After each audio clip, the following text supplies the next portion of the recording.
Dorothy West was born in Boston in 1907 to a comfortably upper-middle-class family, and she attended Boston University. She began writing at a young age and was successful from the very start. As a high schooler, she was selling short stories to the Boston Post, and before she was 18, West had won second place in the national competition sponsored by Opportunity magazine, an honor she shared with no less than Zora, Neale, Hurston. The winning story, The Typewriter, was later included in the Best Short Stories of 1926. West was good friends with other artists of the Harlem Renaissance, such as Countee Cullen, Langston Hughes, Claude McKay, and Wallace Thurman. In the 1930s, she founded The Challenge and served as the editor of that literary journal for several years. During the Depression, West's father lost much of his money, so when he died, she didn't inherit much. Eventually, she had to supplement her writing and acting income with social work and became a welfare worker for a short period of time. Eventually, she landed a job with the New York Daily News and proceeded to write short stories for that newspaper for over 2 decades. In 1947, West returned to her family's vacation home on Martha's Vineyard, and from that point on, she became associated with Oaks Bluff and the Vineyard, becoming one of its most famous literary residents.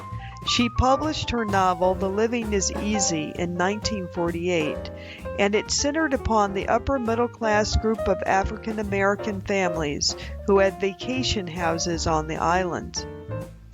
West became a writer for the Martha Vineyard Gazette, and her stories gained her a lot of fans among the rich and well-connected, such as Jackie Onassis Kennedy, who vacationed on the vineyard. In fact, it was Jackie Onassis who encouraged West to finish her final novel, The Wedding, which was published to great acclaim in 1995. It became a television miniseries, a clip from which I've included at the end of this lecture. West died in 1998 at the age of 91, and at her 90th birthday party the year before, she was recognized as the last living member of the Harlem Renaissance. This movie is unique because I think it shows a world that most people have rarely seen. A world where black families are all highly educated, very successful, living in Martha's Vineyard.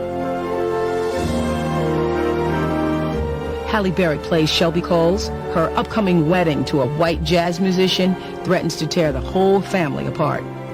She's a young woman, forced to confront her own feelings about love and commitment and her family's hidden secrets days before her wedding.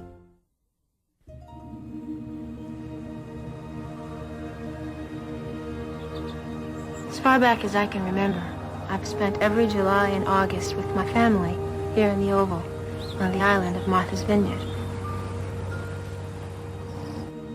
Every summer was filled with laughter and light. The ocean, the sounds of my sister and I, laughing, playing. But there's one summer that changed my life forever. The summer of 1953. My family's history came alive for me that July. Well, it did for all of us, really. On one side of my family tree, I'm the great-great-granddaughter of a slave owner. And on the other side, I'm the great-great-granddaughter of a slave. I inherit both these stories. We all inherit these stories, though. It's true what they say. In order to understand who you are, you have to first understand where you are from. I certainly did that summer.